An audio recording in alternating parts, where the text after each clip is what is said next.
Bom dia, meus irmãos. Estamos chegando ao final e eu quero trazer todas as minhas palavras de gratidão aos irmãos pelo acolhimento, pelo convite e a oportunidade que me foi dada de conhecer um pouco mais um braço do corpo de Cristo por meio dessa associação. Deus abençoe esta instituição, Deus abençoe as igrejas, os pastores, e orem também pelo nosso ministério em Salvador. Salvador tem desafios muito particulares, então orem para que o Senhor nos abençoe, orem pela nossa igreja, Igreja Batista Regular da Pituba, e o dia que estiverem passando por Salvador, passeando, faça-nos uma visita, vai ser uma alegria conviver com os irmãos um pouco mais. Vamos, irmãos, fazer uma oração, depois nós vamos logo entrar no nosso tema. Nesta manhã, Senhor, nós bendizemos o teu nome, as tuas misericórdias se renovam sobre nós, grande é a tua fidelidade. Nós te agradecemos pelo Senhor Jesus Cristo, que na cruz carregou toda a nossa culpa, pelo Espírito Santo, que um dia aplicou o Evangelho à nossa própria história. Também te agradecemos pela vocação ministerial, da qual somos indignos. Nós te bendizemos por tudo que temos vivido aqui nesses dias, pela comunhão dos santos em torno da tua palavra. Nós oramos, Pai, nesta manhã, pelas igrejas às quais servimos, as igrejas que estão reunidas essa manhã para glorificar o teu nome, bendizer ao Senhor, aprender da tua palavra. Nós pedimos que a tua bondade os cerque, que o Senhor os alimente, que o Senhor os guarde, e também a nós que aqui estamos, Senhor, nos ajude, nos abençoe, nos conduza à verdade da Escritura, pelo Espírito Santo, aplicando a tua palavra aos nossos corações. Nos abençoa no nome de Jesus. Amém. Amém. Meus irmãos, eu gostaria de começar com a leitura de Daniel, capítulo 1, versículo 8. Então é com esse versículo que eu gostaria de tratar a respeito do tema que nós vamos falar hoje. Daniel, capítulo 1.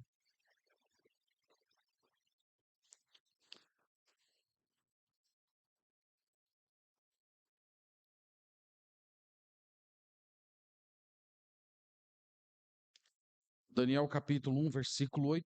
A palavra do Senhor declara assim: Resolveu Daniel firmemente não contaminar-se com as finas iguarias do rei, nem com o vinho que ele bebia.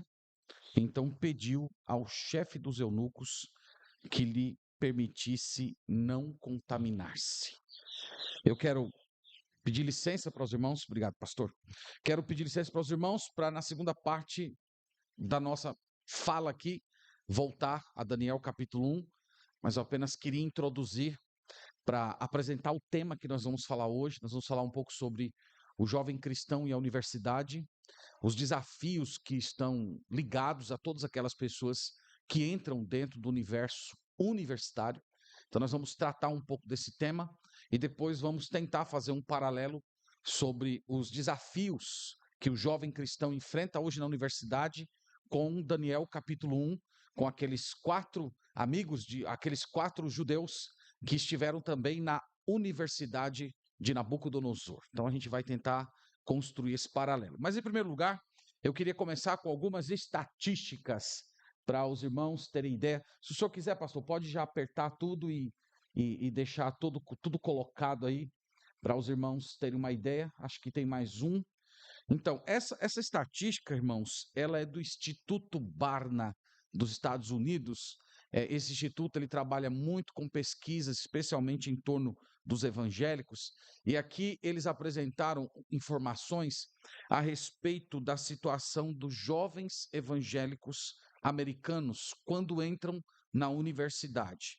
Então, eles chegaram aos números de que 10% deles se tornam ateus ou agnósticos.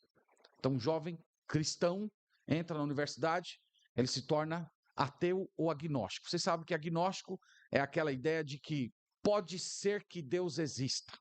Como eu não sei se Deus existe ou não, então eu vivo como se ele não existisse. Em linhas bem grosseiras, o agnosticismo seria isso. 40% deles deixam de frequentar a igreja mas ainda se proclamam cristãos. Então, eles se tornam aquilo que nós poderíamos chamar de desigrejados, que se afirmam cristãos, mas não têm mais nenhum vínculo com a comunidade local. 20% deles assumem dificuldades em conciliar a fé com as demandas da universidade. Então, muitos deles não conseguem compreender como é que os temas cristãos se relacionam com o ambiente universitário. Então, aqui, por exemplo, eles não sabem falar sobre fé e ciência, eles não sabem falar sobre a existência de Deus, argumentando a partir de informações da arqueologia, da história, da própria filosofia. Eles simplesmente não conseguem desempenhar aquilo que nós chamaríamos de uma cosmovisão cristã. Eles não conseguem. Eles só conseguem enxergar o mundo dividido em duas partes, o universo de dentro da igreja e o universo da universidade. Pois bem, 30% permanecem firmes, tal qual estavam antes de entrar na universidade. A maioria desses que se afastaram, eles declaram na pesquisa que eles começaram a se afastar da igreja na adolescência. Isso é uma coisa muito importante. Então, enquanto eles eram adolescentes, estavam indo debaixo da autoridade dos pais, mesmo vindo para a igreja periodicamente, esses jovens diziam que nessa época eles já tinham uma espécie de afastamento emocional da igreja. Então, eles estavam vindo para os cultos, mas eles já estavam espiritualmente desconectados da igreja local. A informação que eu depreendi disso, e depois eu vou tentar mostrar isso nas escrituras, é que a universidade em si não afasta. A universidade só expõe um afastamento que já existe no coração de muitos deles. Esses são dados dos Estados Unidos. Eu creio que no Brasil a situação não é tão diferente. Em segundo lugar, nós temos um outro grupo de pesquisas que a gente fez a partir do censo religioso da Universidade Presbiteriana Mackenzie. Aqui são 2 pontos para mais ou para menos. Essa pesquisa foi feita dentro de um universo de 45 mil alunos. Então, 4% deles, pode ir colocando, já colocou, se declaram presbiterianos, 13% evangélicos gerais, 9% espíritas, 12% agnósticos e 8% ateus. Então, se você somar os agnósticos e os ateus, você vai chegar a uma cifra de 20% da universidade. Então, 20% da universidade não tem qualquer relacionamento com Deus. Tá, né? Infelizmente, vou ter que corrigir. Mas os meus dados vão aqui. Os evangélicos, eles chegam a 17%, juntando presbiterianos e evangélicos gerais. Então, o que eu estou tentando mostrar para os irmãos é que o nosso país, ele apresenta os evangélicos dentro de uma cifra de aproximadamente 40%. Os últimos censos têm dado conta disso, que os evangélicos são cerca de 40% da população. Na universidade, eles são 17%. Os ateus, dentro do universo do Brasil, eles não chegam a 9% da população. Mas na universidade, eles são 20%. Então, aqui eu estou apresentando esses dados simplesmente para mostrar para os irmãos que há uma diferença enorme entre o ambiente fora da universidade e o ambiente dentro da universidade. O ambiente dentro da universidade é um universo completamente novo para o jovem cristão, onde ele se vê como sendo uma minoria. Então, vocês levem em conta também que aqui nós estamos falando de uma universidade evangélica. Então, vocês imaginem como é que não fica numa federal, como é que fica numa estadual. Aqui a gente está falando de uma universidade cristã, em que normalmente aquelas pessoas que têm condições, elas tendem a querer mandar os seus filhos para lá, porque além de ser uma universidade de excelência, é também uma universidade que resguarda elementos do cristianismo, mas vocês imaginem como são as universidades marcadas pelo ateísmo. Eu tenho certeza que essas cifras, elas são ainda maiores. Pois bem, dito isso, o que um jovem cristão encontra quando ele entra na universidade? Aqui eu queria tentar, irmãos, nesse tópico, mostrar para vocês mais ou menos o tipo de ambiente intelectual e social que o jovem cristão encontra quando entra na universidade. Então, em primeiro lugar, ele encontra aquilo que se chama de uma dicotomia na realidade. Quem foi o autor dessa ideia foi o Immanuel Kant. O Immanuel Kant fez um dos maiores estragos da filosofia que pode ser concebido. Os livros dele são dificílimos de serem lidos. Eu não sei se você é um homem assim, que tem muita coragem, gosta de pegar leitura pesada, eu recomendo você ler a introdução da Crítica da Razão Pura. Então, se você sobreviver à leitura da Crítica da Razão Pura, só da introdução dele, então já diria que você é um excelente leitor, porque os textos dele são muito complexos, são muito densos. Mas o que ele estabeleceu foi o seguinte: ele dividiu a realidade em dois planos, conforme os irmãos têm aí. No plano superior, tem aqueles planos que ele trata como sendo o plano dos valores, que incluiriam as preferências pessoais, os gostos, os sentimentos. E ele dizia que dentro desse plano, tudo é relativo, tudo é individual. Então, aqui inclui a religião, inclui a moralidade, inclui o comportamento.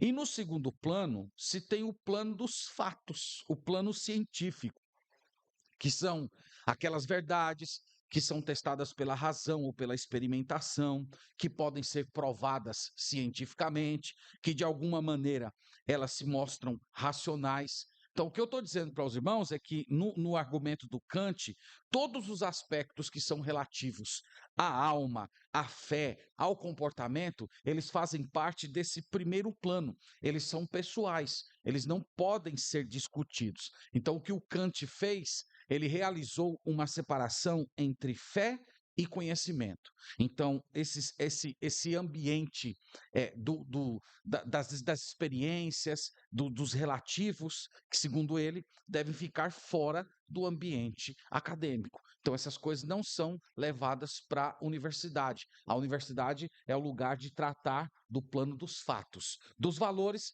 vai ficar acima. Então, aquela ideia de que fé e religião não se discute, essas coisas são pessoais, tudo isso tem a ver com essa dicotomia que foi criada por Kant há quase 3 séculos. E ela ainda continua influenciando o ambiente universitário. Então, o jovem, quando chega lá, ele é estimulado imediatamente a não se pronunciar mais em termos da sua fé.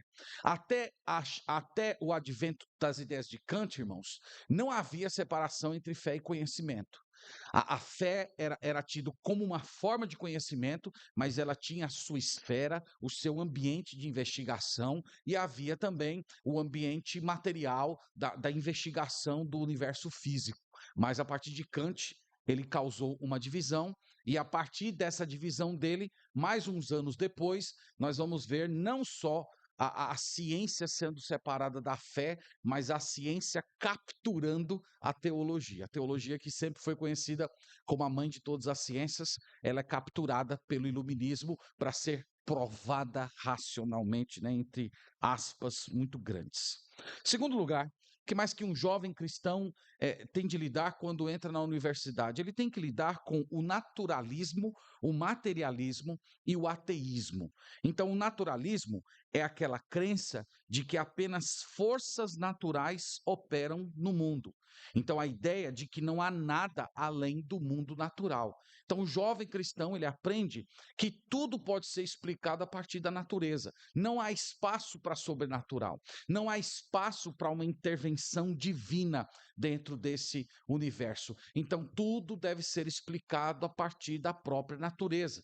Então, os jovens vão pegar, são estimulados a pegar explicações que são dadas teologicamente, e eles procurarem uma explicação naturalista. Ora, Jesus Cristo não morreu e ressuscitou, Jesus Cristo teve apenas uma catalepsia. Então, ele ficou ali meio desacordado os 3 dias, mas depois ele acordou e foi dado como ressurreto. Então, isso é uma ilustração do que seria o naturalismo. Segundo lugar, é o materialismo. Materialismo é aquela ideia de que a única existência é a matéria. Todas as coisas são compostas pela matéria, todos os fenômenos são resultados de interações materiais. Então, a matéria é a única substância. A ideia, meus irmãos, é que todas as explicações para os fenômenos que nós chamamos fenômenos da alma, fenômenos interiores, fenômenos do nosso relacionamento com o transcendente, com Deus, eles procuram explicar isso tudo em termos materiais, tudo em termos psicológicos. Eles vão dizer basicamente: olha, isso tem a ver com necessidades que o ser humano ao longo dos séculos criou, de procurar explicações fora da realidade física para eventos que ele não conseguia entender. Então, quando hoje as pessoas têm esse impulso de fé, isso ainda é um resquício do primitivismo daqueles povos antigos que não estavam no advento da ciência. Então, tudo é explicado materialmente. E, por fim, o ateísmo, que é a negação direta da existência de Deus. Então, irmãos, se alguém não crê que há um Criador de todas as coisas, fatalmente essa pessoa terá de buscar algum tipo de explicação para a existência. Ele vai perguntar: ora, de onde vêm todas as coisas? Porque nós temos uma sensação de que a realidade que nós observamos, elas têm uma ordem, elas apresentam uma finalidade. Então, a partir do momento que o homem exclui Deus dessa resposta, ele vai ter de buscar explicação na própria natureza, e a conclusão dele fatalmente será a de que o mundo se gerou. Então, por cerca de 250 anos, essa tem sido a filosofia reinante dentro do ambiente da universidade. E é interessante que os cristãos nunca se incomodaram muito com isso, né? Só abrindo um parênteses aqui, nós tivemos um encontro do Classical Conversation lá na cidade de Salvador. A nossa igreja tem duas comunidades de educação domiciliar, e eu fui convidado para falar na abertura do Classical, e eu comecei falando assim: irmãos, eu estou aqui essa manhã e eu quero agradecer a Deus pelo PT. E aí todo mundo ficou muito escandalizado, né? E eu falei: nós temos que agradecer a Deus pelo PT, porque se não fosse o PT, nós jamais teríamos nos envolvido com educação domiciliar. Durante 250 anos, Deus já havia sido expulso da educação. Nós já estávamos ensinando matemática para os nossos filhos, sem falar daquele que tem a mente que criou todas as equações. Nós estávamos ensinando todas as ciências para os nossos filhos, divorciado da fé. E nós estávamos muito tranquilos com isso. Então precisou vir o PT levar um passo à frente, promovendo não somente o ateísmo, porque o ateísmo já estava sendo promovido, mas promovendo inclusive a perseguição às famílias para que nós despertássemos. Mas o fato é que há 250 anos a nossa educação já tem sido marcada pelo ateísmo. Nós já estávamos mandando os nossos filhos para a escola para serem educados por professores anti-Deus, anticristo e anticristão. Agora que a gente se incomodou, mas graças a Deus por isso, nunca é tarde para a gente se arrepender e tentar melhorar. O que mais nós temos dentro do ambiente universitário? Nós temos o relativismo e o niilismo. Irmãos, o niilismo é a negação cética radical de toda forma de interpretação da realidade. Em outras palavras, o niilismo nega veementemente todos os valores e convicções. Para o niilista não existem valores absolutos. Não existem valores que são supraculturais, né? O pessoal aí da missiologia sabe que nós defendemos essa ideia, que Deus escreveu a sua lei no coração do homem. Então, mesmo que ele nunca tenha escutado o evangelho, há certos valores que ele guarda dentro do seu coração, porque eles fazem parte da imagem e semelhança divina. Então, os niilistas negam tudo isso. Então, os niilistas negam toda a moralidade cristã. Nós afirmamos que matar é errado. Os niilistas dizem: depende.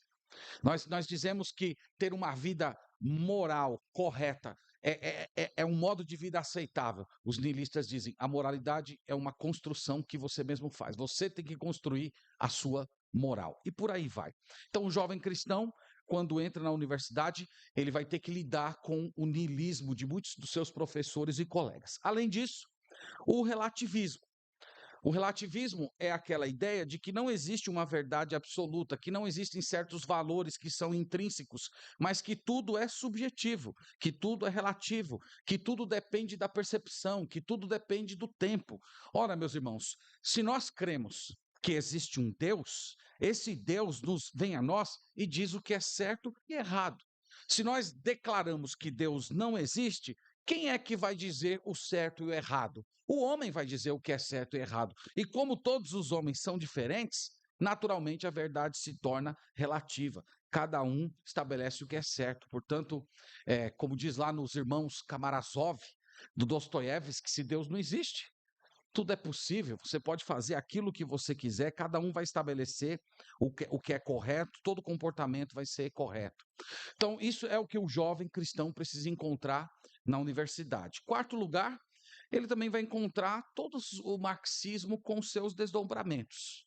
A interpretação materialista da história, a luta de classes, marxismo cultural, escola de Frankfurt, feminismo, gaysismo, movimento negro, revolução sexual, especialmente, irmãos, dentro das ciências sociais e humanas. Então pensa aqui, sociologia, história, geografia, política, direito. Os autores celebrados são Voltaire, Nietzsche, Rousseau, David Hume, Michel de Foucault. Então as pessoas quando chegam na universidade, elas são colocadas logo diante do lixo da filosofia e tudo isso é vendido como sendo uma coisa muito preciosa. É incrível que na universidade não se admite outra perspectiva, não se admite outra forma de leitura, não admite-se qualquer outro tipo de bibliografia. Então, se você quiser, por exemplo, num curso de história, tratar de um assunto político dentro de uma perspectiva conservadora, citando autores conservadores, você jamais terá os seus trabalhos aprovados. Você tem que usar o ferramentário marxista, você tem que usar as fontes que eles estabelecem. Se você não utiliza, você sequer vai encontrar um professor para orientar o seu trabalho. O que eu estou tentando dizer para os irmãos é que a universidade não é mais um lugar de aprendizado. A universidade é um ambiente de cooptar jovens, de predispor jovens para as causas sociais. É isso que a universidade é. Quando eu entrei no curso de História, no meu primeiro semestre, estava fazendo aula de filosofia, meu professor era um ex-padre, e ele era da teologia da libertação, né? Eu só descobri isso depois. E ele começou a aula dizendo assim: eu amo Jesus Cristo. Todos os alunos, todos vocês deveriam ler a Bíblia. Quando eu entrei, eu falei: onde é que eu estou?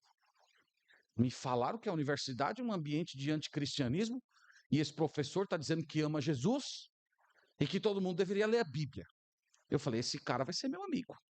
Mas esse cara aí vai se tornar o meu melhor professor de hoje em dia. Só que isso foi só na página 1. Quando você vai para a página 2, aí você começa a ver como é o que o cara está dizendo. Não, gente, olha, Jesus, vocês leram errado. Jesus era um revolucionário que estava lutando contra todas as injustiças do Império Romano contra os judeus. Então, se você quer aprender a respeito de Jesus, você precisa compreendê-lo dentro dessa hermenêutica. Olha, a Bíblia é um livro importante, mas a Bíblia é um livro mitológico. Então você tem lá o mito de Adão e Eva. Aquilo não é uma história literal, né, dizia esse professor. É simplesmente o anseio que o homem tem de buscar aquilo que é proibido. Então você não tem, às vezes, vontade de tomar alguma coisa que lhe foi proibida? Pois bem, Adão e Eva é uma história mitológica que conta esse tipo que mostra um pouco dessa estrutura psicológica da humanidade. Então, esse professor, eu percebi que ele era muito mais perigoso do que os ateus. Ele era muito mais perigoso do que os nihilistas, porque pelo menos os ateus, eles vêm e eles colocam logo as coisas em cima da mesa, eles já dizem logo que Deus não existe e que a Bíblia não vale de nada. Mas esse não. Esse, né, como dizia o saudoso pastor Marcos Wilson, ele é aquele que suja a água. Ele suja a água e a coisa ali fica meio turva. E eu lembro de muitos jovens cristãos tornando-se muito simpáticos a esse professor por causa dessa visão distorcida. Então, o jovem cristão tem que lidar com isso. Além disso, nós temos o anticristianismo. Em quinto lugar, Irmãos, a universidade não é um ambiente de liberdade religiosa. O próprio nome universidade é para dar a ideia de universalidade, isto é, a convivência pacífica entre ideias divergentes. Então, não sei se você sabia, mas o conceito de universidade é esse: é um universo onde se há concepções diferentes e todos ali estão tentando afiar a sua filosofia, a sua doutrina, a partir do debate, a partir do confronto de ideias divergentes. Mas, irmãos, a universidade está longe de ser esse tipo de lugar. É um local de hostilidade psicológica, ridicularização e ofensa. Os cristãos são chamados de preconceituosos, medievais, discursos de ódio. A agenda da universidade é aquilo que eu falei na primeira noite, a tal da tolerância repressiva. Então, tem tolerância para todas as ideias anticristãs, mas há uma forte repressão para todas as ideias do cristianismo.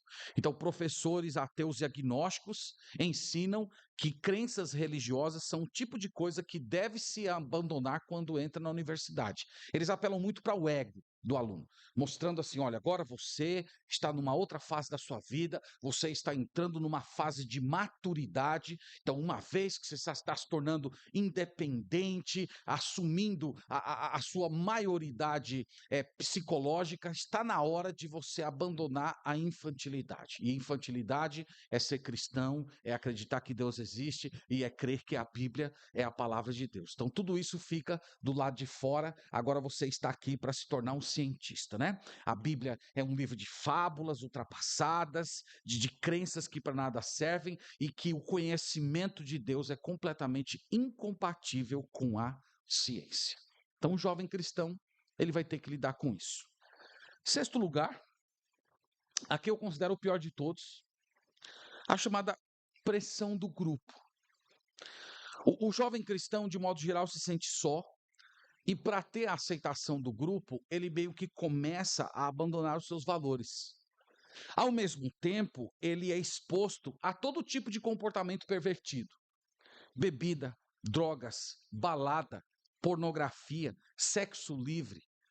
E tudo isso, irmãos, sem reprovação, sem culpa. Ao contrário, isso é incentivado.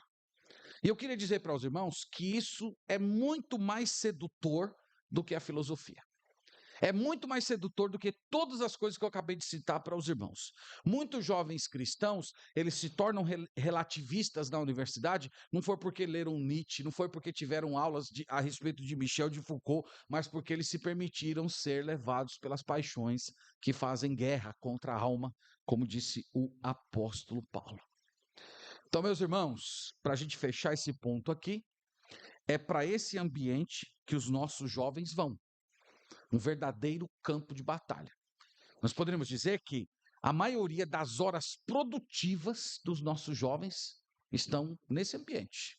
Anti-Deus, anticristo e anticristão, anti-escritura, anti-família, contra todos aqueles valores que eles passaram a vida inteira aprendendo. Pois bem, sigamos agora para um outro ponto. Como vencer? Como lidar com essa batalha que eu vou chamar de batalha cultural? E aí eu quero tornar com vocês para Daniel capítulo 1, e eu quero procurar aqui, a partir desse texto sagrado, extrair para os irmãos alguns princípios de como lidar e enfrentar essa batalha cultural.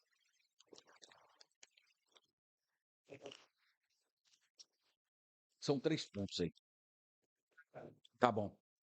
Então, irmãos, eu queria começar a abordagem de Daniel capítulo 1 dizendo para os irmãos que essa tentativa de capturar a mente e o coração de jovens comprometidos com Deus, ela é bem antiga. Ela não começou agora.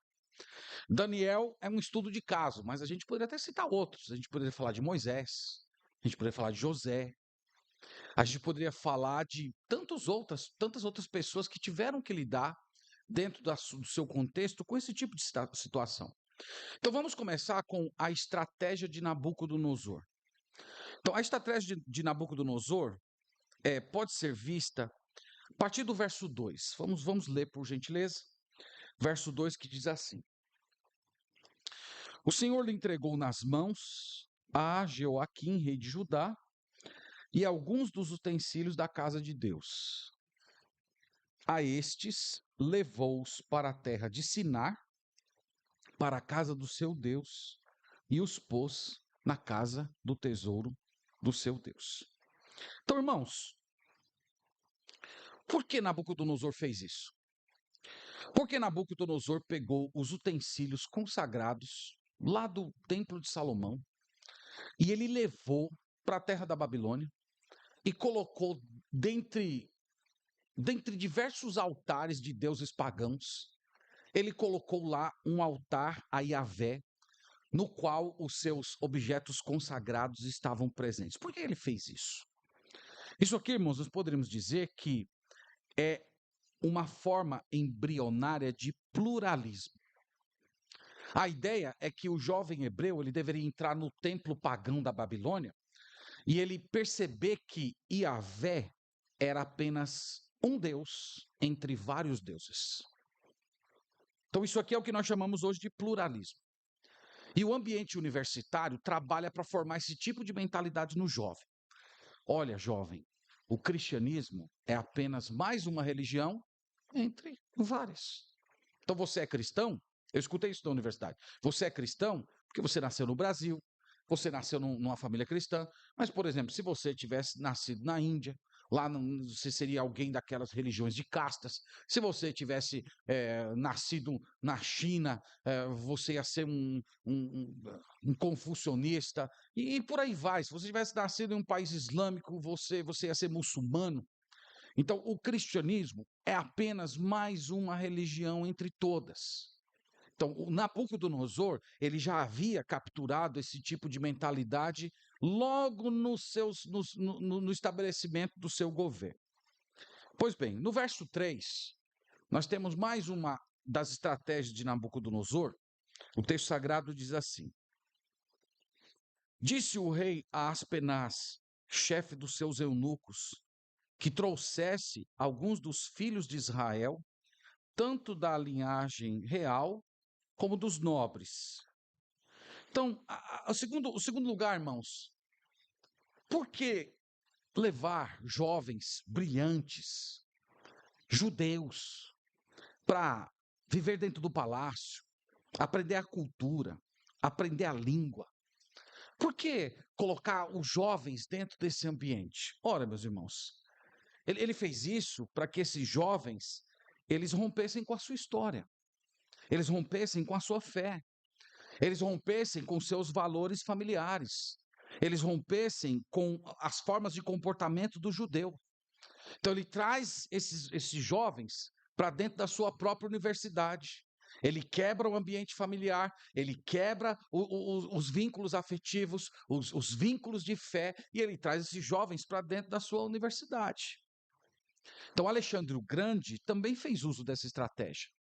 Ele fez com que os judeus rompessem com a sua religião. Ele deixou os judeus continuarem adorando Yahvé, mas ia ter que ser adorando dentro dos termos gregos. Inclusive, foi por causa dele que houve a tradução da Septuaginta. Então é como se ele dissesse assim: vocês podem até continuar sendo judeus, mas o pensamento de vocês será segundo as categorias gregas. E isso influenciou os judeus? Ora, como influenciou? Foi entre os judeus que surgiu o método de interpretação alegórico. Então, que até hoje está assombrando aí, né? O catolicismo romano e os nossos irmãos aliancistas, que Deus os abençoe. Mas, infelizmente, esse método alegórico começou quando os judeus tiveram contato com a hermenêutica grega. Então eles perceberam que o ambiente grego, da filosofia, da razão, não se adequava a certas histórias do Antigo Testamento, em que Deus mandava matar pessoas. Então nós precisamos dar uma interpretação nova, vamos interpretar essas coisas espiritualmente. E aí o pensamento alegórico entrou dentro do judaísmo e depois, né, com Orígenes de Alexandria, vai entrar dentro da fé cristã. Então o ponto aqui é muito claro, irmãos. Você pode trazer os jovens para dentro da universidade, você pode até fazer com que ele continue mantendo certos vínculos afetivos, religiosos, mas ele vai pensar de uma outra maneira. Ele vai adotar uma nova hermenêutica. E no caso aqui, era a hermenêutica da Babilônia. E se vocês forem pensar, a universidade tem a mesma agenda. É trazer o jovem para dentro do palácio. É comunicar uma nova linguagem. É fazer com que o jovem rompa com a sua história, rompa com os valores que ele recebeu. E ele se torne ali um babilônico. Um babilônico. Pense e haja segundo eles, né? Número 4, número 3, né? Versículo 4, uma outra parte aqui da estratégia de Nabucodonosor. Ele fala assim: jovens sem nenhum defeito, de boa aparência, instruídos em toda a sabedoria, doutos em ciência, versados no conhecimento e que fossem competentes para assistirem no palácio do rei e lhes ensinasse a cultura e a língua dos caldeus. Continuando, versículo 5, determinou-lhes o rei a ração diária, das finas iguarias da mesa real e do vinho que ele bebia, e que assim fossem mantidos por 3 anos, ao cabo dos quais assistiriam diante do rei. Então, irmãos, por que dar a comida do rei, a bebida do rei? Por que colocá-los para participar do melhor da culinária, né? Os masterchefs da Babilônia, cozinhando para esses jovens, eles bebendo o mesmo vinho que o rei bebia, estudando no mesmo local em que as mentes mais brilhantes da antiguidade estudavam. Por que fazer isso com eles? Eu sei que a interpretação clássica é que fazê-los comer aquela comida seria fazê-los participantes da idolatria. Eu não discordo dessa ideia, eu acho que essa ideia está correta, mas eu creio, irmãos, que não é a única explicação. Fazê-los comer da comida, da bebida, da pompa, de tudo aquilo que estava relacionado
popular na universidade. O próximo passo disso foi ele começar a ir para as festas, e ele bebeu nas festas, e ele namorou uma menina muito bonita, a menina mais desejada da classe, e de repente ele se tornou popular. E era todo mundo querendo ficar perto dele, os professores faziam aquelas piadas engrandecendo ele, as outras meninas da universidade cercaram ele, querendo namorar ele também. E uma vez eu conversando com ele, ele disse para mim que esse ambiente de popularidade, ele é tremendamente sedutor. Você gosta disso. Você gosta daquela massagem no ego. Você gosta de se sentir como uma pessoa especial. Enquanto na igreja ele era apenas aquele jovem piedoso que era muito tímido, que às vezes não conseguia nem se expressar publicamente, na universidade ele tinha apelidos que eu nem posso mencionar aqui para os irmãos, porque é a coisa mais horrível do mundo, mas tudo isso como uma forma de promovê-lo. Então, irmãos, essa era a estratégia de Nabucodonosor. Trazer esses jovens para dentro da sua universidade, colocá-los para sentar na sua mesa, para que eles se esquecessem que eram cativos e eles ficassem aprisionados àquele ambiente de conforto. Versículo 5. Versículo 5. Determinou-lhes o rei a ração diária, das finas iguarias da mesa real, do vinho que ele bebia. Desculpe, irmãos, é versículo 6. Entre eles se achavam dos filhos de Judá Daniel, Ananias, Misael e Azarias. O chefe dos eunucos lhes pôs outros nomes, a saber, a Daniel o de Beltesazar, a Ananias o de Sadraque, a Misael o de Mesaque e a Azarias o de Abednego. Então, a próxima etapa da estratégia de Nabucodonosor foi mudar os nomes dos jovens. Os irmãos sabem que poucas coisas são tão pessoais quanto o seu nome. O nome Daniel significa Deus é o meu juiz. Beltesazar significa guarda dos segredos de Bel. Bel é uma das divindades, não é, da Babilônia antiga. Ananias significa Jeová é gracioso. Sadraque significa quem é como Marduk, também uma divindade pagã. Misael, quem é como Deus. Mesaque, uma forma antiga de Aku, uma divindade pagã também. Azarias, Jeová auxilia. E Abednego, servo de Nebo. Irmãos, isso seria equivalente, por exemplo, para eu que moro na Bahia, seria como se você pegasse um jovem lá que, sei lá, se chama Paulo, e você diz assim, de hoje em diante seu nome vai ser Preto Velho. É mais ou menos isso. Uma jovem que tem o nome Ruth, você de hoje em diante vai se chamar Iemanjá. É mais ou menos como se fosse isso. Então, uma mudança completa, não só no pensamento deles, mas na apresentação pública, relacionando eles completamente aos deuses pagãos da Babilônia. Então, irmãos, o ambiente universitário, ele opera dentro da mesma agenda. Ele trabalha para que o jovem cristão perca todas as suas referências do seu Deus, de quem ele adora, e ele se vista como se fosse um pagão, como se ele fosse um ateu, como se ele fosse um anticristão, modelando a sua linguagem, modelando os seus valores, modelando até a sua forma de se apresentar publicamente. Então, irmãos, eu espero que tenha ficado claro para vocês que essa estratégia de tentar capturar a mente de jovens para torná-los mundanos e pagãos, ela não é nova. Ela já existia nos tempos bíblicos. Como eu disse, fizeram isso com Daniel, tentaram fazer isso com Moisés, tentaram fazer isso com José. Pois bem, segundo ponto aqui é falar agora da reação de Daniel. Então, como é que Daniel reagiu a tudo isso? Então, aqui está a sabedoria de Deus para todos nós, né? No capítulo 1, versículo 8, os irmãos podem acompanhar comigo. Capítulo 1, versículo 8 é dito assim: resolveu Daniel firmemente não contaminar-se das iguarias do rei, nem com o vinho que ele bebia, então pediu ao chefe dos eunucos que lhe permitisse não contaminar-se. Então, ele tomou a decisão de não se contaminar. Então, ele não quis participar da idolatria que estava relacionada à alimentação, conforme já falamos, mas também, irmãos, eu disse isso para vocês, Daniel tomou a decisão de não se tornar escravo dos prazeres. Quando ele resolveu comer legumes e beber água, isso não era apenas para fugir do aspecto idolátrico que estava relacionado às refeições da Babilônia. Ele também estava tomando a decisão de manter postura de escravo. Eu vou me comportar como sendo um escravo. Eu vou me comportar como um cativo. Eu não vou me deleitar nos prazeres da Babilônia. Então, irmãos, os jovens cristãos e nós, pastores, precisamos operar, trabalhar com os nossos jovens para que eles assumam esse tipo de resolução. Eu não vou me contaminar. Nós temos que ensinar para eles que a fidelidade a Deus é uma experiência de resistência e submissão. Você precisa se submeter a Deus e resistir a tudo aquilo que é contra Deus. Nós temos que ensinar os jovens a não temer a humilhação. Nós temos que lembrar eles que a humilhação que eles venham porventura padecer na universidade, nada se compara à humilhação que o nosso Salvador teve que carregar para que nós tenhamos salvação hoje. Que Deus, ele nos chamou não para preservar o nosso próprio nome, não para guardar a nossa própria imagem, mas para elevar o nome do nosso Senhor Jesus Cristo. Nós temos que ensinar isso para os nossos jovens. Irmãos, uma coisa que é incrível é que Daniel era um garoto quando esteve exposto a esse tipo de experiência. A maioria dos comentaristas vai dizer que ele tinha aí entre 12 e 14 anos de idade. Então, é incrível que um jovem nessa idade, ele sabia muito bem quem era o seu Deus, ele sabia muito bem quem era o seu povo, e ele compreendeu muito precisamente o que estava tentando fazer com ele, qual era o tipo de ação que o mundo estava tentando impor ao seu coração. E é incrível que Daniel começou a sua juventude assim, e quando nós chegamos lá no capítulo 6 de Daniel, ele já é um homem idoso. A maioria dos comentaristas dizem ali que ele tinha por volta de 85, 86 anos de idade, e nós percebemos que essa concessão que ele não abriu quando ainda era um garoto, ele continuou sem abrir quando era um homem idoso, abrindo as suas janelas para Jerusalém para orar ao Senhor, porque ele jamais viveria em um mundo em que ele tivesse que abrir mão do seu Deus verdadeiro em nome de leis, de princípios que fossem completamente injustos. Então ele começou assim e ele terminou assim. Quando o jovem se acostuma a abrir concessões desde cedo, as pequenas concessões, irmãos, é como se elas passassem por debaixo da porta do nosso coração e abrissem a porta da nossa alma para que as maiores concessões passem. Então nós temos que ensinar desde cedo os jovens que eles não podem abrir concessões. Às vezes nós temos uma ideia um tanto romântica dos jovens, que eles podem abrir certas concessões, eles podem ter uma certa tolerância, nós podemos deixar que eles tenham contato com certos prazeres, porque eles são muito jovens, eles são imaturos, eles vão amadurecer, e nós, irmãos, formamos uma ideia muito errada, como se o pecado não viciasse, como se abrir concessões não se tornasse parte da formação do caráter. Então nós vemos isso em Daniel.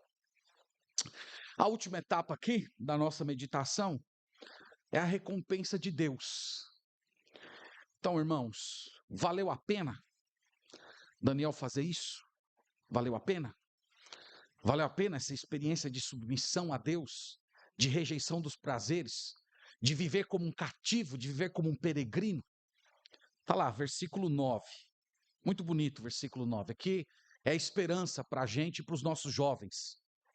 Ora, Deus concedeu a Daniel misericórdia e compreensão da parte dos chefes dos eunucos. Versículo 15 é dito: no fim dos 10 dias, a sua aparência era melhor. Estavam eles mais robustos do que todos os jovens que comiam as finas iguarias do rei. Versículo 17: ora, a estes 4 jovens Deus deu conhecimento e a inteligência e toda a cultura e sabedoria. Mas a Daniel deu inteligência de todas as visões e sonhos. Então, irmãos, o texto diz que Deus supriu as necessidades deles. Deus supriu. Deus supriu as necessidades físicas, biológicas. Aqui, o texto não está dizendo que eles ficaram fortes e robustos porque eles adotaram uma dieta vegetariana. Ora, o ensino do texto não é esse. Aqui não é a defesa da dieta vegetariana. Aqui é uma forma de dizer que houve milagre. Eles ficaram fortes, eles ficaram robustos, quase como se eles tivessem se alimentado da melhor comida, e tudo isso era mão de Deus. Mas, sobretudo, irmãos, o texto diz que Deus deu sabedoria. Entendam isso. A sabedoria não veio dos livros, a sabedoria não veio dos professores da Babilônia, eles não se sobressaíram por causa daquilo que eles receberam na Babilônia, mas pelo que eles receberam de Deus. E a lição aqui é muito clara: Deus abençoa quem é fiel. Deus abençoa quem é fiel. Os nossos jovens, irmãos, precisam aprender isso, eles precisam aprender que o nosso sustento vem de Deus.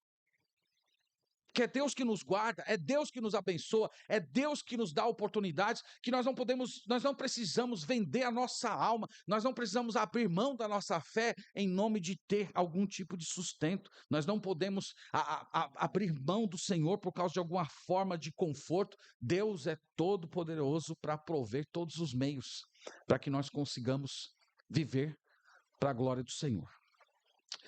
Então, irmãos, queria passar para a minha parte final. Eu tenho alguns conselhos que eu gostaria de apresentar para os irmãos, para os irmãos refletirem sobre eles. Em primeiro lugar, é isso aí. Nossos filhos, e não só os nossos filhos, mas jovens da igreja, todas aquelas pessoas que Deus nos confiou, eles precisam ser preparados para a batalha cultural desde a infância. Desde a infância. O que me faz pensar nesse enunciado é o caso de Daniel, conforme nós falamos agora, mas não somente ele. Moisés, José e aquela menina que aparece em 2 Reis capítulo 5, que estava na casa de Naamã, que nós nem sabemos o nome dela. Vocês lembram lá, né? Se vocês conhecessem o profeta, você ia ser curado. O que todos eles têm em comum? Todos eles foram levados de casa muito cedo. Naquela primeira infância, eles foram tirados do seu ambiente familiar e espiritual e levados para uma terra pagã. E outro ponto em comum, todos eles se mantiveram fiéis, como se aquilo que eles aprenderam na primeira infância fosse o alimento necessário, o depósito necessário para eles permanecerem ligados ao Senhor, fiéis ao Senhor, frutificando em terras pagãs. Então, isso me levou uma reflexão como pai. Eu tenho 2 filhos pequenos e eu fiquei me imaginando assim. Imagina que os meus filhos fossem tomados de mim e eu nunca mais fosse vê-los. E eles fossem tirados da minha casa e levados para um país muçulmano. E eles nunca mais teriam contato com o cristianismo, nunca mais teriam contato com nenhum crente. Será que aquilo que eles aprenderam dentro da minha casa seria suficiente para mantê-los ligados ao Senhor, conectados ao Senhor Jesus Cristo e frutificando no meio do paganismo? Então, irmãos, eu entendo que nós deveríamos preparar os crentes da igreja nessa base, especialmente as crianças e os adolescentes e jovens. Dentro dessa base, o que eles aprenderem aqui vai funcionar com toda a estrutura necessária para eles se manterem fiéis no meio do paganismo. Essa é a primeira reflexão.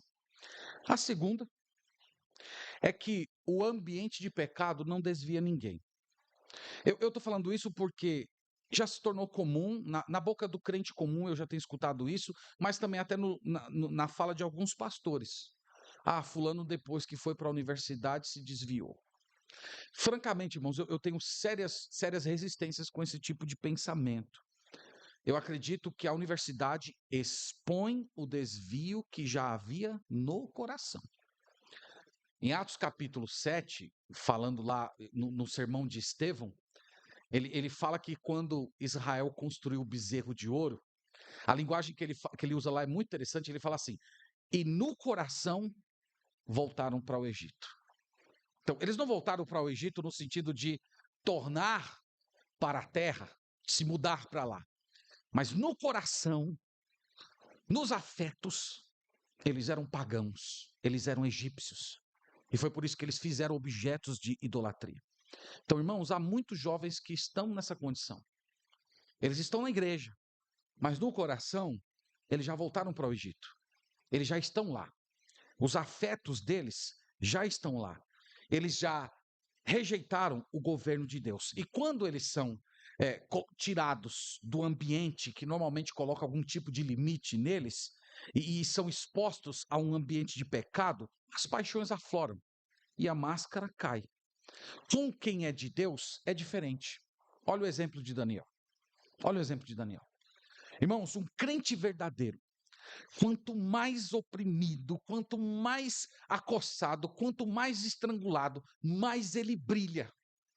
É isso que a gente aprende na história de Daniel, é isso que a gente aprende na história de Moisés, é isso que a gente aprende na história de José, é isso que a gente vê lá naquela menina de Naamã. Essas pessoas viveram cercadas de paganismo por todos os lados e elas brilharam como luz, elas glorificaram o nome do Senhor. Então eu não creio que a universidade desvia. Eu creio que o ambiente universitário, para quem anda com Deus, é um ambiente de muito crescimento espiritual. Terceiro lugar, a igreja deve criar um ambiente em que os jovens sejam cativados por Deus na mente e no coração. Os antigos, especialmente os pais da igreja, eles usavam a expressão luz e calor. Então, luz seria entendimento, calor seria fervor, anseio por Deus, desejo de andar com o Senhor. Então, os jovens precisam de luz e calor. Os jovens precisam de cosmovisão. Eles precisam estudar. Eles precisam aprender a fazer perguntas inteligentes.